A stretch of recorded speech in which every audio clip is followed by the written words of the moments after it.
제자들을 부르셨습니다. 많은 말씀을 하셨는데 그 많은 말씀 중에 제일 먼저 하신 말씀이 이 말씀입니다. 입을 열어서 가르쳐 가라사대. 제일 먼저 8가지 복에 대해서 말씀하셨는데 그 중에 첫 번째가 심령이 가난한 자가 복이 있다고 하셨습니다. 그들에게 천국이 임한다는 것입니다. 왜 이 말씀을 제일 먼저 하셨을까 생각을 해봅니다. 그 많은 말씀, 얼마나 하고 싶은 말씀들이 많으시겠습니까? 가르치고 싶으신 것도 많고 우리가 깨달아야 될 것도 많은데 왜 이 말씀을 제일 먼저 가르치셨을까? 그 이전에는 회개하라 천국이 가까웠느니라 외치셨습니다. 이 2가지 말씀을 계속 한 주간 동안 생각을 했습니다. 왜 하나님이 예수님을 보내주시고 예수님은 이 땅에서 이 말씀을 하셨을까?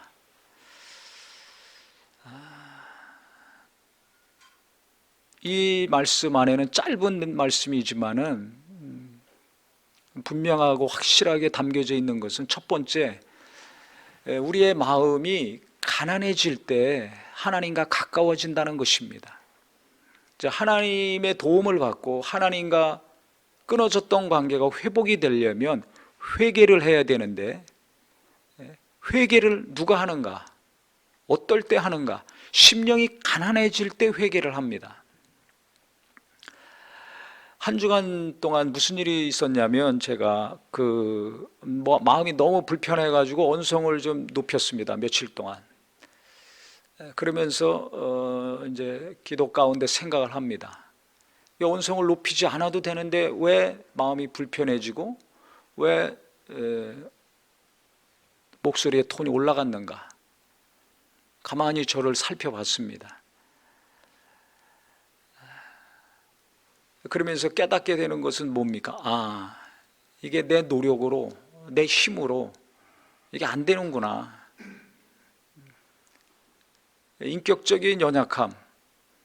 소리 안 질러도 되는데 소리를 질렀어요. 계속 소리를 질릅니다. 계속 마음이 불편합니다.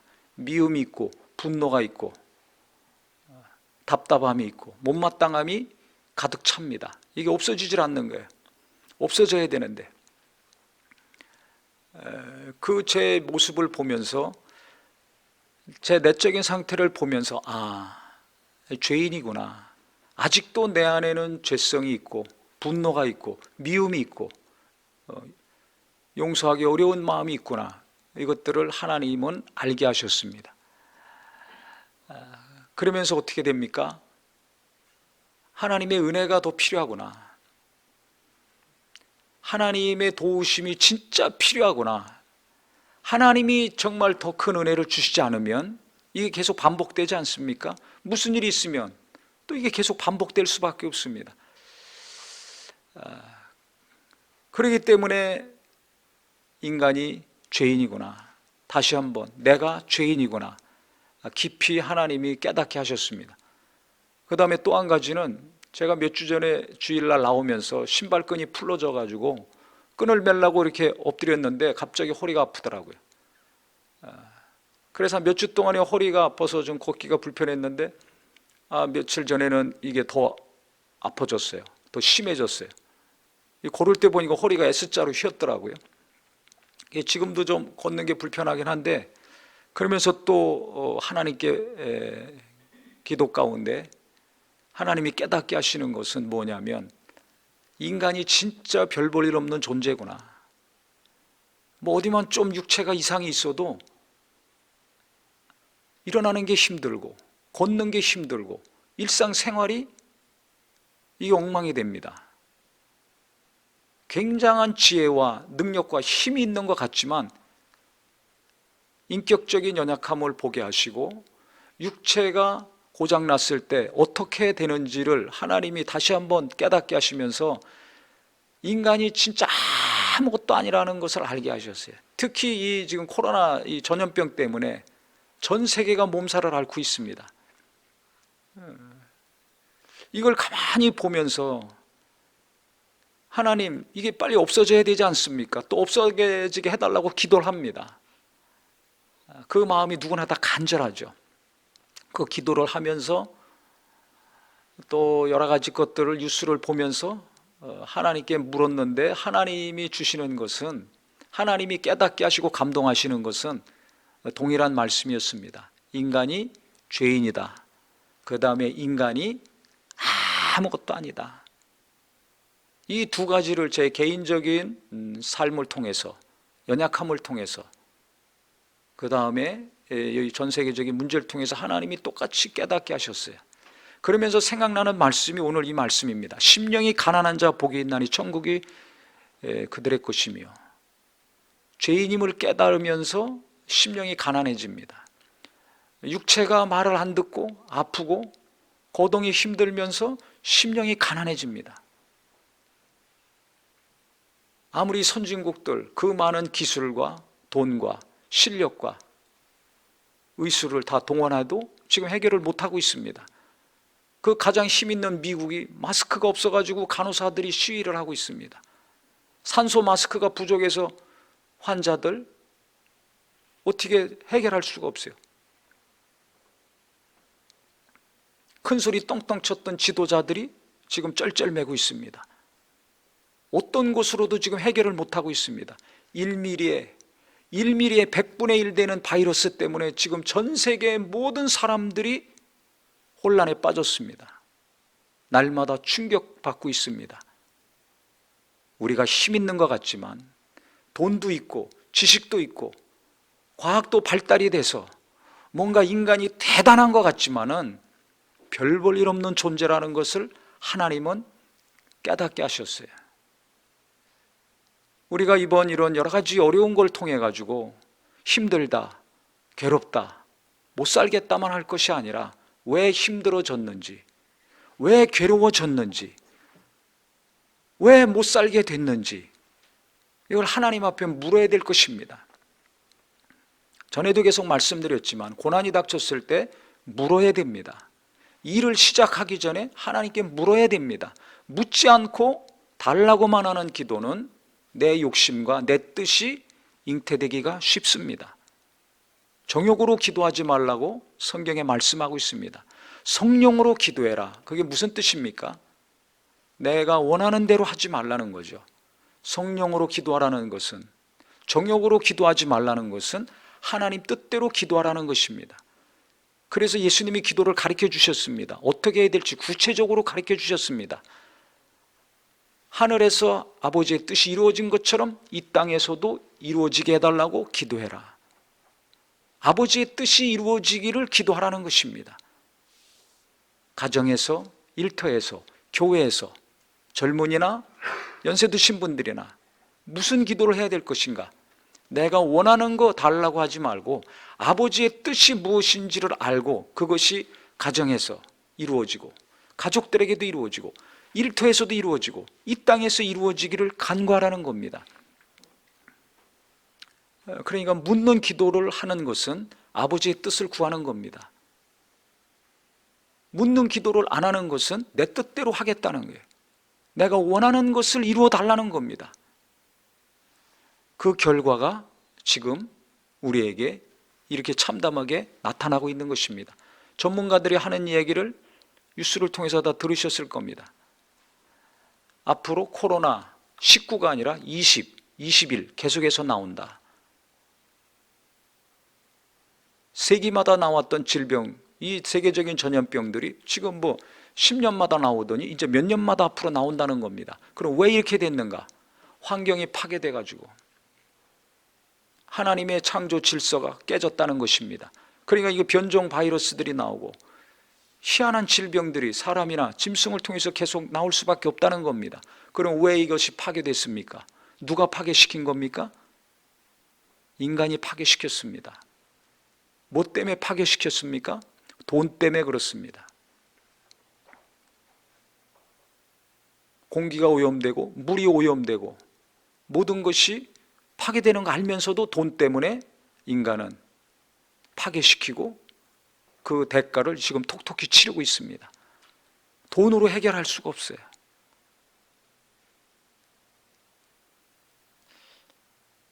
이 돈에 대한 욕심, 권력에 대한 욕심, 내가 이 땅에서 이루고자 하는 그 욕구를 채우려는 열정은 지치지 않습니다. 그 목마름은 계속 이어지고 있습니다. 이것을 인간들이 깨닫고 돌이키지 않으면, 아, 내가 잘못 살았구나, 아, 우리가 잘못했구나, 아, 여기서 돌이켜야 되겠구나 깨닫고 바꾸지 않는다면 이와 같은 재앙은 끊임없이 일어날 것입니다. 성경에 이미 많은 재앙이 나타날 것이라고 예수님 말씀하셨습니다. 지진이 일어날 것이고, 기근이 일어날 것이고, 전염병이 일어날 것이고, 그것뿐만 아니라 믿는 자들, 가족들이 잡아가고 신고하고, 형제가 고발하고, 친구들이 고소할 것이다. 그때 뭐라고 했습니까?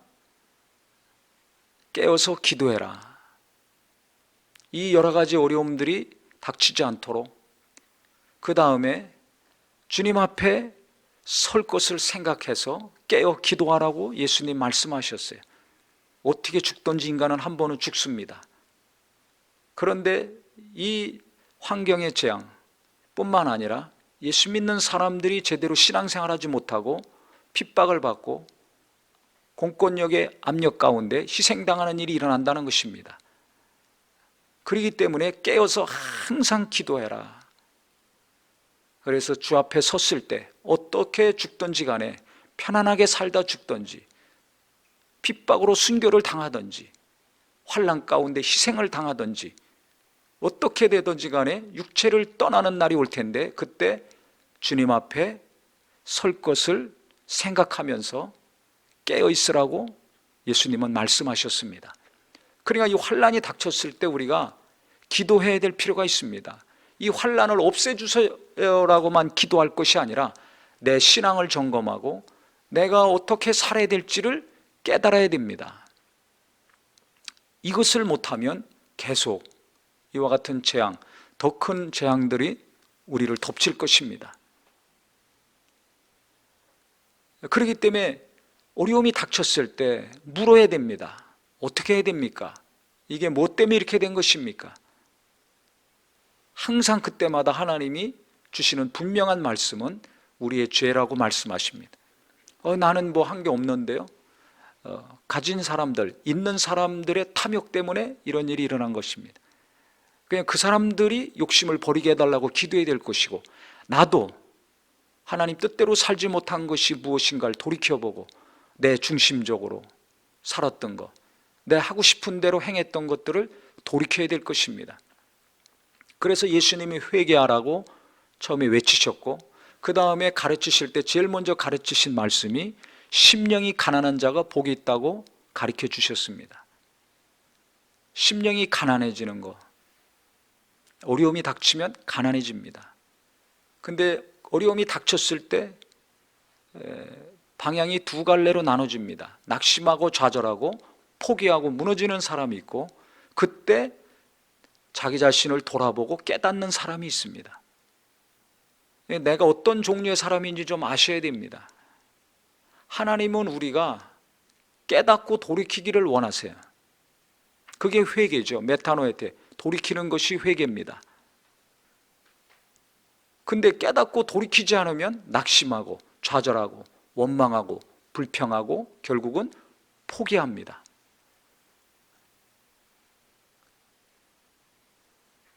나는 어떤 것을 합니까? 둘 중에서 쉽게 포기하고 낙심하고 그냥 계속 목숨이 붙어 있으니까 하루하루 살고 있습니까?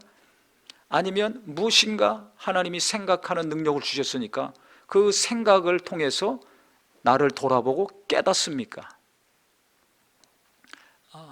이 깨닫는 게 은혜입니다. 제가 보니까 이게 은혜더라고요.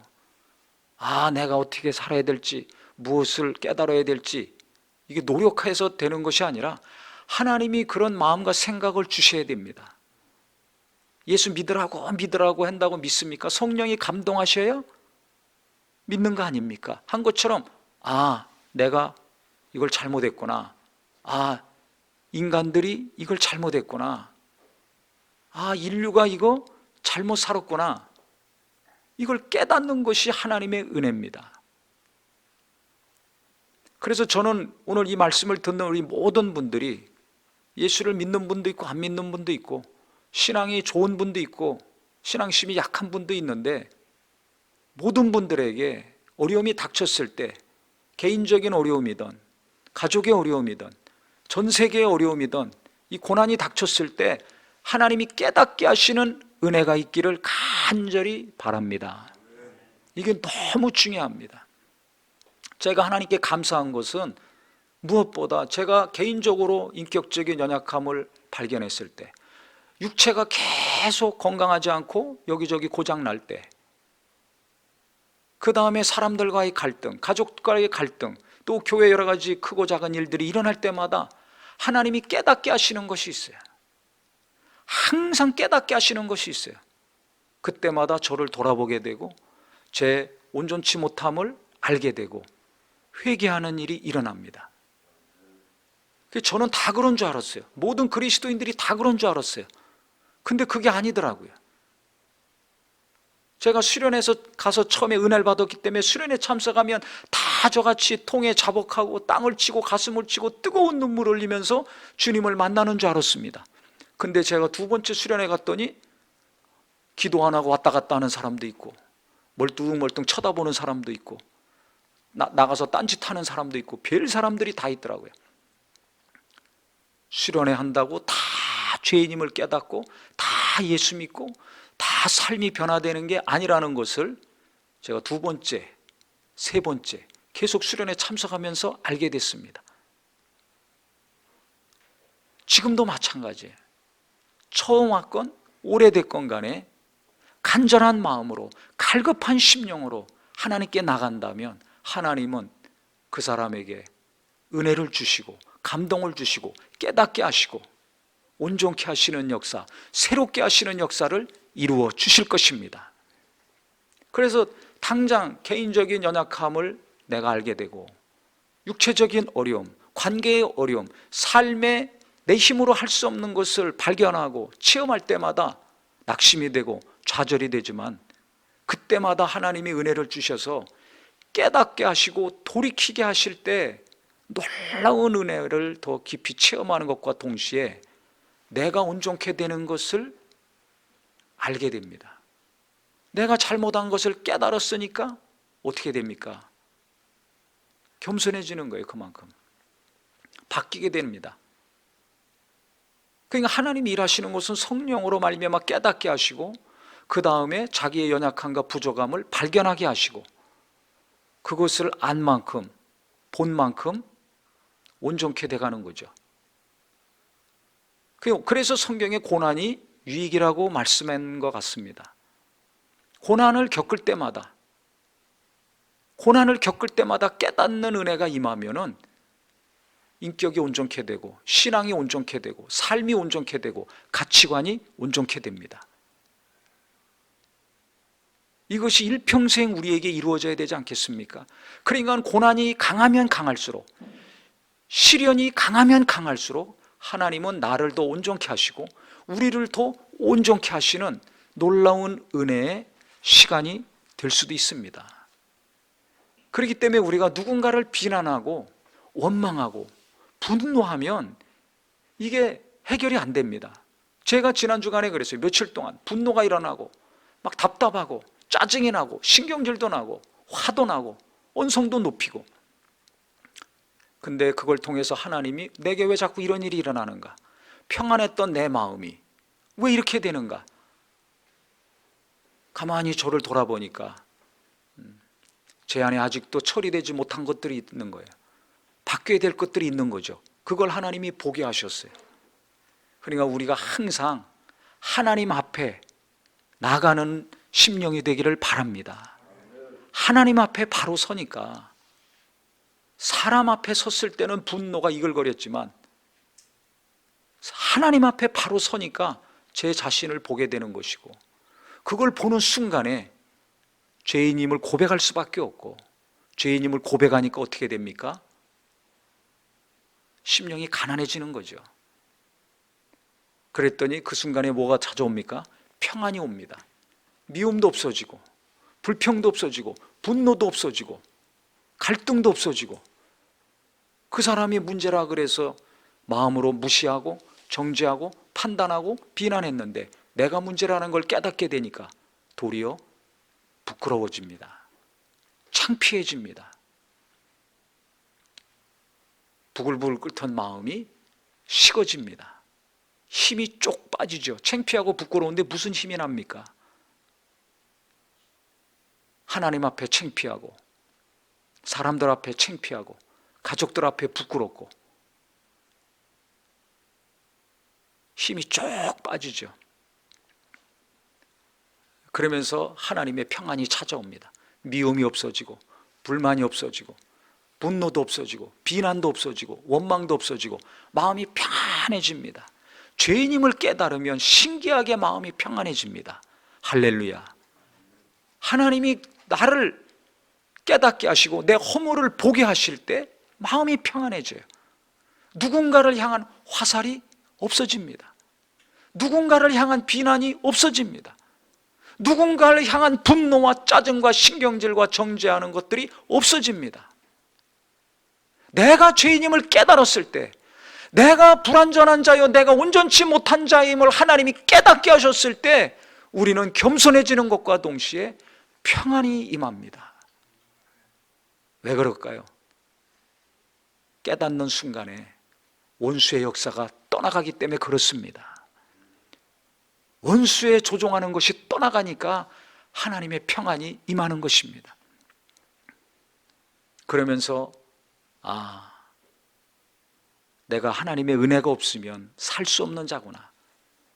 하나님의 도우심이 없으면, 그분의 손길이 없으면 마음을 다스릴 수 없고 생각을 다스릴 수 없고 한 걸음 한 걸음 제대로 걸을 수도 없는 자구나. 이걸 알게 됩니다.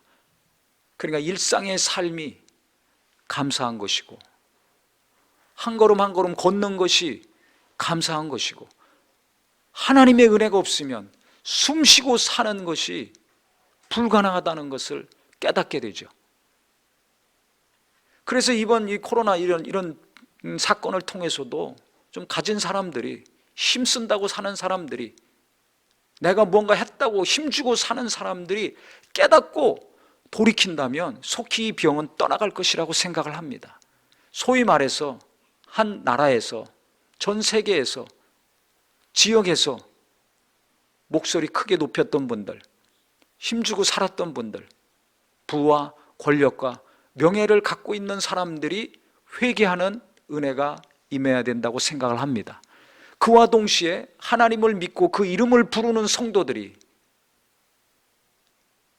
하나님 앞에 자기 자신의 연약함을 돌아보고 내가 얼마나 내 욕심과 야망에 이끌려갔는가, 내가 진짜 하나님을 사랑하며 살고 있는가, 세상을 사랑하며 살고 있는가 돌이켜 봐야 될 기간이라고 생각을 합니다. 그래서 무엇보다 하나님을 믿는 하나님의 자녀들이 철저히 하나님께 돌이키고 회개할 때 이 전염병이 속히 떠나가고 치료의 역사가 임할 것이라고 확신합니다. 그래서 말로만 회개합시다가 아니라 진짜 내가 무엇을 지금 잘못하고 있는지를 봐야 됩니다. 말로만 비난하고 욕하고 똑바로 해라가 아니라 내가 지금 똑바로 해야 될 것이 무엇인가 알려주소서, 깨닫게 하소서, 보게 하소서, 이 기도와 마음이 들기를 예수 이름으로 축원합니다. 그래서 우리가 이번 기간에, 이번 주가 이제 고난 주간이기도 합니다. 다음 주가 부활절이기 때문에. 그래서 이번 한 주간 동안에 자기 자신을 돌아보고 자기 삶을 다시 점검하는 기간이 됐으면 좋겠습니다. 내가 남은 삶을 어떻게 살아야 될 것인가, 내 마음이 평안하고 가정이 평안하고 이 땅에 이런 재앙이 다시 닥치지 않으려면 어떻게 해야 될 것인가, 뭐니 해도 뭐니가 최고구나 해서 다시 또 돈을 향해서만 질주하지 마시고, 지금 한국이 제일 편안하고 잘 살고 있습니다. 전 세계 사람들 중에 다 한국을 부러워하고 있지 않습니까? 뉴스 보셔서 알지만. 그런데도 불구하고, 이렇게 좋은 곳에서 살고 있는데도 불구하고 나는 없어, 더 있어야 돼, 더 있어야 돼, 더 높은 곳으로, 더 많은 것을 움켜잡으려고 얼마나 몸부림치고 노심초사하고 있습니까? 하나님 앞에서 부끄럽고 창피해야 됩니다. 저는 그렇게 생각합니다. 부끄럽고 창피해야 돼요. 내가 이렇게 돈을 사랑하고 있구나. 내가 저렇게 더 가지려고 하고 있구나. 저 사람만 잘못된 줄 알았는데 그 마음과 속성이 내게도 있구나. 이것을 보는 은혜가 있기를 바랍니다. 저 사람만 정말 못된 사람인 줄 알았는데 그 못된 속성이 내게도 있지 않습니까? 주여 주여 찾으면서 우리에게 있지 않습니까? 이것들을 보라는 강력한 메시지로 저는 들렸습니다. 그래서 우리가 누구한테만 뭐라고 할 것이 아니라 각자 자기 자신을 돌아보고 내가 어떻게 살고 있는지, 어떻게 살아왔는지 자기 자신을 철저히 좀 봐서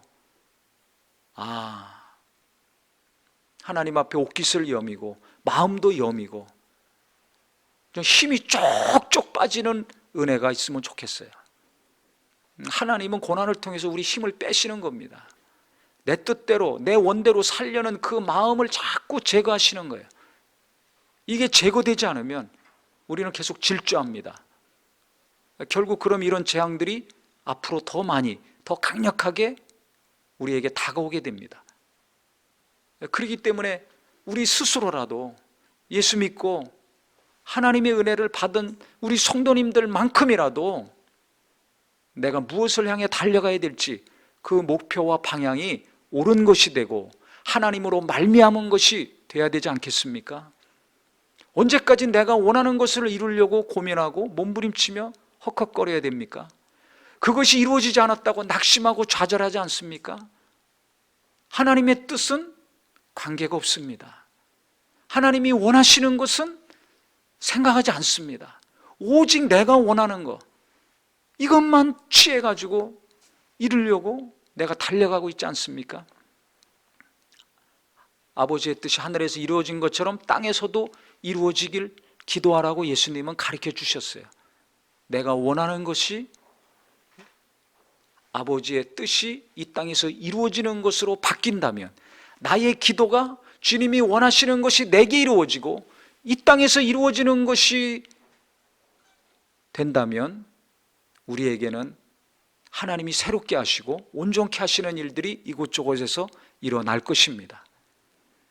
그래서 우리가 진정으로 심령이 평안하고 가정도 평안하고 사회가 평안하고 나라나 전 세계가 평안하기를 소망한다면 주님, 나의 죄를 깨닫게 하시고 우리의 죄를 깨닫게 하시고 가진 자들과 있는 자들과 지도자들이 자기들의 욕심과 더러운 것이, 잘못된 것이 무엇인지를 깨닫고 보게 하여 주시옵소서.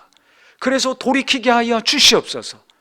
온전한 자가 되게 하시고 아버지의 뜻을 이 땅에서 이루어갈 수 있는 창조의 섭리를 깨트리고 파괴시키지 아니하고 그 안에서 순종하며 살 수 있는 자들이 되게 하여 주시옵소서. 이 기도가 있기를 바랍니다. 예수님이 하신 말씀이 자꾸 생각이 납니다. 나는 스스로 아무것도 할 수 없노라. 요한복음 4장 19절 30절에 거듭거듭 말씀하셨죠. 나는 아무것도 스스로 할 수 없다. 자꾸 인간이 아무것도 아니라는 것을, 내가 죄인이요, 나는 연약한 자요, 나는 하나님의 은혜가 없으면 살 수 없는 자라는 것을 깨달을 때 비로소 누가 삽니까? 예수님이 삽니다. 나는 죽고 예수가 사시는 자가 되는 겁니다. 내가 자꾸 살아서 날뛰니까 어려워지는 겁니다. 나도 어렵고 주변 사람들도 어렵고 전 세계가 어려워지는 겁니다.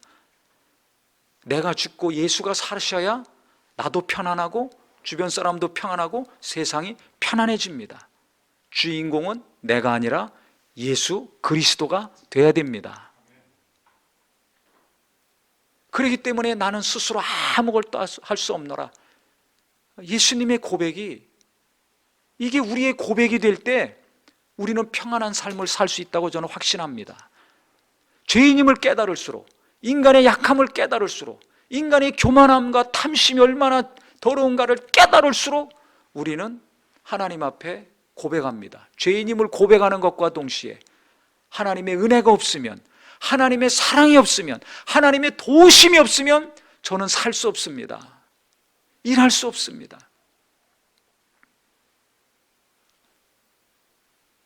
나는 아무것도 할 수 없습니다. 이 고백이 저절로 나옵니다. 그러니까 내게 오늘 하루 살 수 있는 은혜를 주시옵소서. 오늘 하루 숨 쉬고 살 수 있는 도움을 주시옵소서. 오늘 하루 먹을 수 있는 양식을 주시옵소서. 이 기도가 저절로 나올 수밖에 없어요. 저는 정말 우리 성도님들이 나는 하나님 앞에 스스로 아무것도 할 수 없다는 고백을 날마다 했으면 좋겠습니다. 저는 제가 몸이 심하게 아픈 다음에 이것을 깨달았는데 요즘 와서 더 이게 또 다시 깨달아집니다. 이 고백이 다시 나와요. 나는 스스로 아무것도 할 수 없다. 지금 이 전염병도 우리 인간의 능력으로 해결 안 되지 않고 있습니까?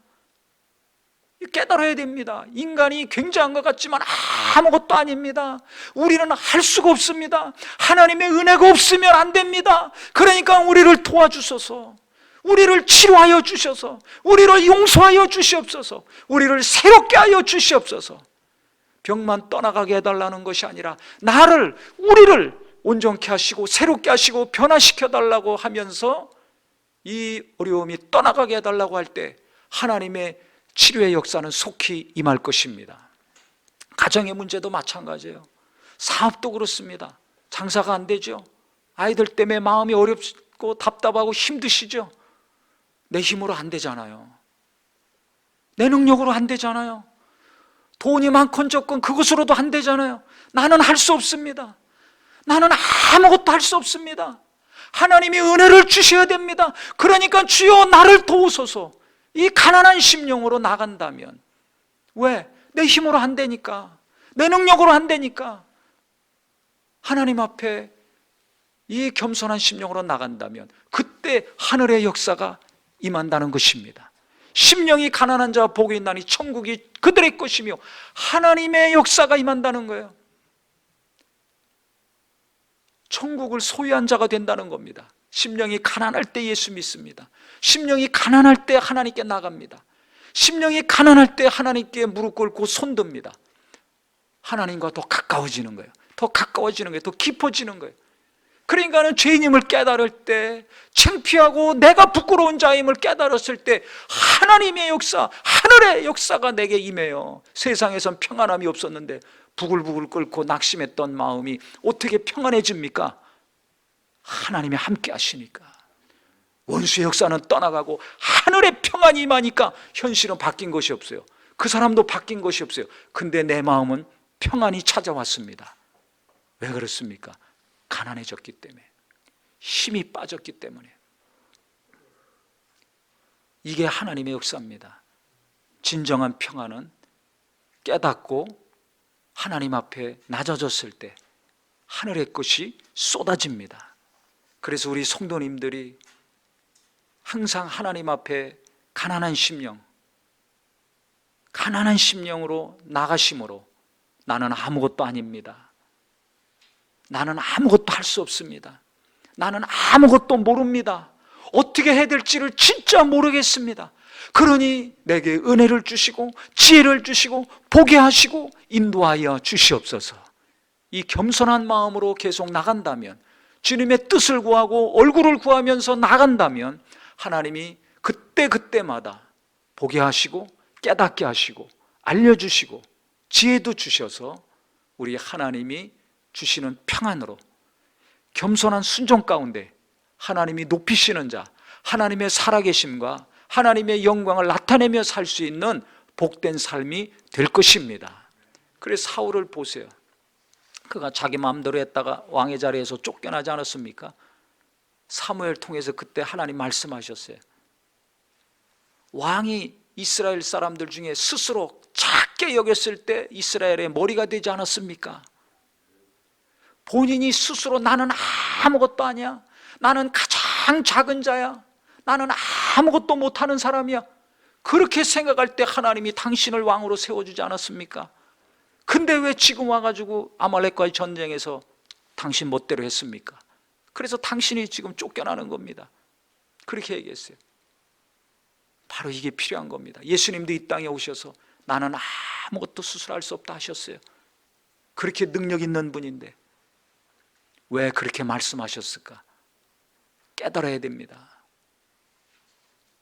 지금 이 땅에 많은 사람들이 너무나 교만하고 너무나 힘이 들어가 있고 너무나 자기 원하는 것에만, 자기 욕심과 야망에만 취해 있습니다. 이것을 깨닫고 하나님은 돌이키기를 원하신다고 저는 생각을 합니다. 그래서 우리 각 사람이 다시 한번 예수님께로 돌아가고 그 앞에 무릎 꿇고 가장 낮은 심령이 되어서, 주님의 은혜가 없으면 살 수 없습니다. 주님이 길이시니까 내 앞길을 인도하여 주시옵소서. 주님이 생명이시오니 나와 내 가족이 살 수 있도록 날마다 붙들어 주시옵소서. 예수님 진리시오니 요동치고 불안한 내 마음 주님의 말씀으로 붙드시고 함께하여 주시옵소서. 이 가난한 심령, 겸손한 심령으로 주님 앞에 서심으로 주님이 함께 하시는 자, 하늘의 평안이 날마다 내게 찾아오고 우리 가족들에게 임하고 이 나라 이 민족 위에, 이 전 세계 위에 하늘의 평안이 임하는 귀한 역사가 있기를 예수 이름으로 축원합니다. 기도하겠습니다.